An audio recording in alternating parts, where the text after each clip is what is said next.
So, all right, guys, we got to get this one right. On three, we're going to say, welcome back to Extraordinary Thoughts for On Their Mind. 1, 2, 3. Welcome back to Extraordinary Minds. And we back. That'll work right there. Yeah. And we back. And we Yeah. back. And we back. And we back. And we Y'all did y'all best. And that's all that matters. Now, before we get started with this episode, don't forget to hit the subscribe button, like this episode, share this podcast, and if you can, do me a favor, head on down to the review section and leave an honest review, because this podcast was dedicated to helping us become a better version of ourselves. And I don't know what that version is, but I know that just like we need a little bit more money, just like we need a little bit more sleep, just like we need a little bit more of anything in life, we deserve to be a little better than what we are right now. What's going on, everybody? It's that ordinary podcaster with the extraordinary thoughts that tells you to stop being great and be extraordinary. I'm your host, Demetrius Thickpen, also known as Meech Speaks, and welcome back to another episode of Extraordinary Thoughts for the Ordinary Mind.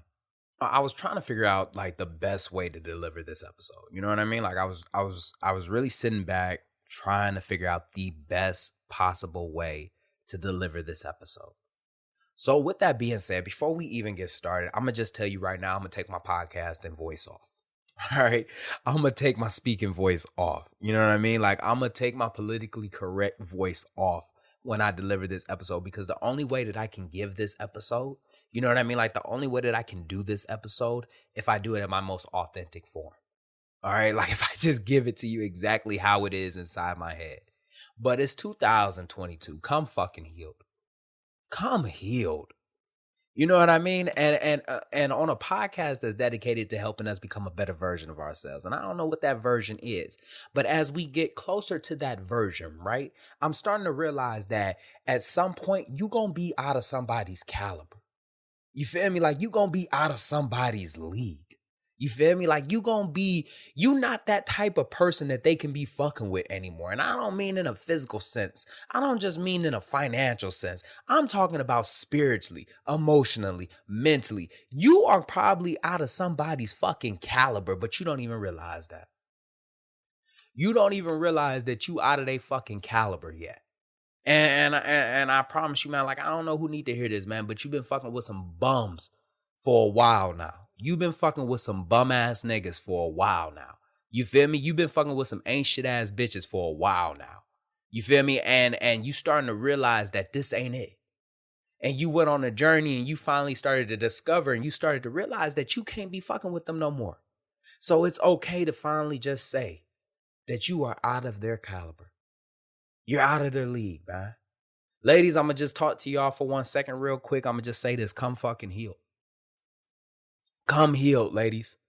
That toxic shit only works for toxic niggas. I'm going to say it one more time. That toxic shit only works with toxic niggas. Okay? A man that's not toxic ain't going to deal with that bullshit. All that fucking yelling, going through your phone, breaking shit. He not going for none of that, baby. He not going for none of that shit. Come healed already. And no, I'm not the one that's going to fucking heal you. And I really want a lot of people to understand that. Is that we get into these relationships and we think that it's our obligation. You know what I mean? Like it's our obligation to heal the other person. This is not a fucking 60-40 deal. This is not a 70-30. Either you come 100% and I'll come 100%. Notice I didn't say 50-50. Because when you say 50-50, that means I'm coming in half, you coming in half, and we going to try to figure each other out. Absolutely not. I'm coming 100% whole, and you going to come 100% whole. Baby, come healed. You know what I mean? And I'm not talking about just understanding what the fucking, what my moon rising, you know, what my moon is, what my sun sign is, what my rising is. No. Because no matter how the planets align or the stars rising, if you don't come healed, we'll never be compatible. You feel me? Like we got to start asking each other questions such as, you know, what's your trauma responses? Do you fight, flight, freeze, or fawn? I need to know how you handle stress. I need to know how you handle when you are under stress. Come healed. Fellas. Now, ladies, you know, I had to talk to y'all first, but fellas, I really got to talk to y'all for a second. Go to fucking therapy. All right? Like, I don't know which one of y'all need to hear this, bro, but you need to go to fucking therapy, dog. You need to go ahead and sit down with somebody and discuss what the fuck is going on with you. All right. Like, it's 2022, man. Like, you getting upset. Let me rephrase that. You telling your lady that you don't know how to express your fucking emotions at your age now, bro, it's too many resources out here. It's way too many resources out here for you to still be saying that exact same thing. And I thought this was a joke at first. You know what I mean? Like, I used to sit back and think, like, you know, people go to therapy, you know, the stigmatism that goes with it. And I used to sit back and say, like, man, I'll never go to therapy. I'll never, like, you know, I'll never do this. I'll never do that. Bro, I was just as bad. And it took, honestly, what it took was a relationship. It took a relationship to cause me to finally get my shit together. And when I say it took a relationship, I remember I used to date this chick. And when I say that it was one of the better times in my life, I don't mean just because I was dating her. It was just, there was a time in my life that was just better. And she just so happened to be in it. But during my time with her, she showed me a lot of things. You feel me? But over time, just like anything, things come to an end. They serve their purpose. People come in your life for a purpose, on purpose. And that's okay. But I remember by the time the relationship came to a close, right? I remember like when she left, because she dumped me. And I remember her saying, like, you know, you've just become the toxic energy in the room. You've become toxic and I can no longer be around you. Dog, when I tell you that had me sick, you feel me? Like, when I tell you that had me sick, oh my God, fellas, I'm going to just be honest with you right now. You feel me, bro? You think your biggest fear, right? Like, you think your biggest fear is a woman leaving you for a man with more money? You think your biggest fear is your woman leaving you for a man whose dick bigger than yours? Whose beard connect better than yours? Man, imagine your lady leaving you for somebody who's emotionally healed. Who's mentally more mature than you. Who's emotionally more mature to you. And when I say emotionally more mature to you, when he gets angry, he ain't fucking throwing shit. He ain't punching holes in the walls. He understands how to convey a fucking message so both parties understand.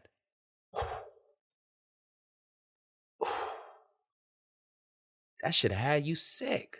And that's exactly what happened. You know what I mean? That's exactly what happened. And it took a while. And when I say it took a while for me to understand that, man, like it took me a while. It took moments of isolation. It took time to go to therapy.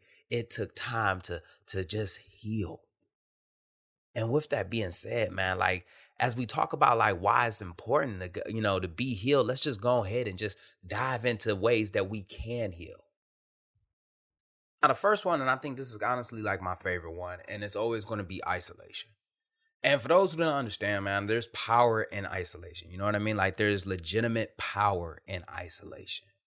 And, you know, people who, you know, we refuse to isolate ourselves. Let me rephrase that. We refuse to spend time alone because we always associate, you know, being alone versus, you know, with loneliness. And when I say that, you know, like, we always associate being alone with loneliness. People think that because you're alone that you're lonely. That's not even the case. Because I am not around people does not mean that I am lonely. I am very comfortable with myself. You know what I mean? Like, when you see somebody out eating by themselves at a restaurant, like, that's nothing to be sad about. You feel me? Like, that's nothing to be sad about. That person actually is practicing self-care. He has taken them out. That person has taken themselves out. You know what I mean? Like, they have taken themselves out and they are enjoying a meal, and they can do that with themselves. They don't need to be around other people. But a lot of people, like, they struggle with this factor right here. Like, they struggle with this because they need to be around people. When you get out of what, you know, when you get out of a bad relationship, the first thing that you want to do is hop in another relationship. That's the worst fucking thing that you can do. That's the worst thing that you can do. And I say that it's the worst thing that you can do because you haven't learned anything from your past relationship. You know what I mean? And then you sit back and you wonder, like, why the hell do you continue to keep attracting the exact same person? That's because you don't know anything else. You haven't spent time with yourself to relearn exactly what the fuck you like. You haven't sat down to go over the assignment. You know what I'm talking about? It's like as if like you took an assignment Nobody told you if you passed or failed, and then they took it, you did the assignment, they turned it in, then they gave you the exact same assignment again, and you took it again. You put down the exact same fucking answers because you don't know if they're good or bad. And that's a lot of times what it's like when you're in a fucking relationship, especially when you hop into another relationship. Spend time alone. And in that time, man, like once again, man, like you have to practice identifying the causes. You know what I mean? Like determine what were your triggering factors. And when I say what's your triggering factors, like what's causing your emotional trauma? You feel me? Like what's causing, let me rephrase that. What's causing the emotional distress? That's it. What's causing the mental distress? And this may not even be in a relationship. This may be in your environment. You might have to separate yourself from your environment. And everybody know exactly what I'm talking about. Maybe you work in a toxic work environment and you've been wondering exactly like what the fuck is the root cause of it? Like what's the root cause of it? But the thing is that you can't get down to the root cause because you're so busy in that environment. Take leave. Go on vacation. Sit down with a journal, man. Like I really want to tell somebody I started journaling at one point. You feel me? And when I started journaling, I started writing shit down, like things that I was proud of myself about, you know, things I wanted to work on, things that made me sad and things that made me happy. And during that time, I was able to isolate the triggering factors within my life that bothered me. So when I tell you that you need to isolate yourself so that way you can learn yourself. Isolate yourself so you can be present with yourself. Isolate yourself so you can be aware of yourself. Speaking of aware, let's practice being mindful. And that's the next tip for you. Now, being self-aware, it allows us to be present with what's going on in our lives. You know what I mean?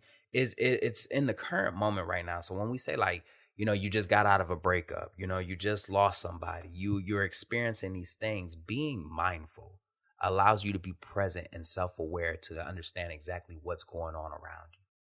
It allows you to slow down and acknowledge and validate the pain that you are going through. And when I say that, man, like a lot of times, like we get into these situations and the first thing that we want to do is try to like, how do I say this? We want to push the pain away. We want to bottle it up. Tell ourselves that we'll deal with it later. You know, compartmentalize it. You know, put it in a little box, put it off to the side and say to ourselves that we'll deal with it.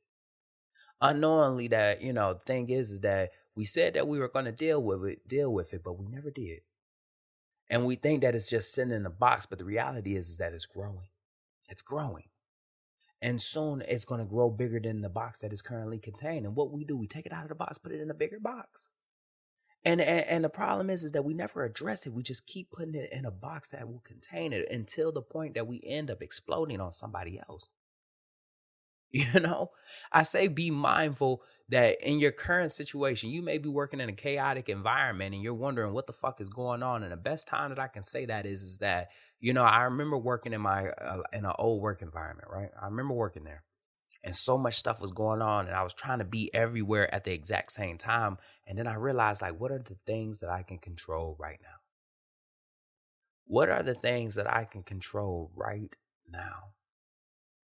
If I can't control anything else, I can't fuck with it. I have to worry about the things that I can control. When I realized that, man, like it allowed me to realize exactly where I was at in the situation. And by doing that, I was able to start practicing a certain level of mindfulness. Lastly, patience. All right. And you know, this right here, you know, they say that patience is a virtue. And I really just want to, you know, it's easy to say patience. It's easy to say patience. And that's very subjective when you say that word, like, hey, you need to be patient. Because everybody else's perception of what patience is always up in the air. You know what I mean? Like some people have like short patience. Some people have the patience of fucking, they can make things last forever or they can wait forever. What I really mean is you need to go on fucking light duty. Now, for those who ain't in the military, when we say go on light duty, imagine getting hurt, you go to medical, they tell you that you need to take time off on it. For example, if I twist my ankle, I can't run on it. I can't put any weight on it. So I go to medical. And when I go to medical, they tell me that I need to go on light duty. And during that time on light duty, I can't run. I can't do anything that would aggravate the injury. I got to take time off on it. And that's exactly what a lot of fucking people need to do, is you need to take time off on the injury that you got going on, whether that's a mental injury or an emotional injury. You need to take time off. All right. You got to give yourself patience in order for it to heal. And you can't give yourself a deadline like, oh, in a couple of weeks, I'll be back out there. No, man, like that shit can take months. Let me rephrase, it can take weeks, it can take months. Hell, it could even take years. And ain't nothing wrong with that. There's nothing wrong. Ain't no stipulation on your time frame and when you need to get back out there. If you hurt, you're hurt. And I gotta say that, man. Like, and I don't know who need to hear that, man. But if you're hurt, you're hurt. You feel me? Like somebody else can't help heal you. Somebody else can't. Ain't no medicine out there that's gonna be able to heal your broken heart. Ain't no medicine out there that's gonna de-stress you. You gotta take that time off and allow yourself time. Keyword, time to heal. And as I close out this episode, I think the biggest one and the most important one is that go to therapy. You feel me? Like therapy, is something that now we're talking about. You feel me? And we're not talking about it in such an ugly light. And earlier when I had mentioned that, going to therapy, there was such this ugly stigmatism towards it. Like if you go to therapy, something must be wrong with you. You're crazy. But the reality is that the therapist will help you untangle the ball of yarn of chaos that's inside of your mind. The therapist will help you do that. You feel me? Ain't no shame in that. You ain't even got to tell people that you're going to therapy. There are plenty of resources where you can just do that without letting anybody know. So with that being said, I cannot stress it enough, man. Go to therapy. You feel me? Like it will do wonders for you. And just like that, another extraordinary thought left this ordinary mind. I hope you enjoyed this episode half as much as I enjoyed making it. Stay tuned every Monday as we bring you another episode. And lastly, don't forget to like this podcast, subscribe to this podcast, and share this podcast because this podcast was dedicated to helping you become a better version of yourself. And I don't know who needs to hear that, but just like we need more sleep, just like we need more money, we deserve to be a better version of ourselves. Stay hungry, stay motivated. I'm out.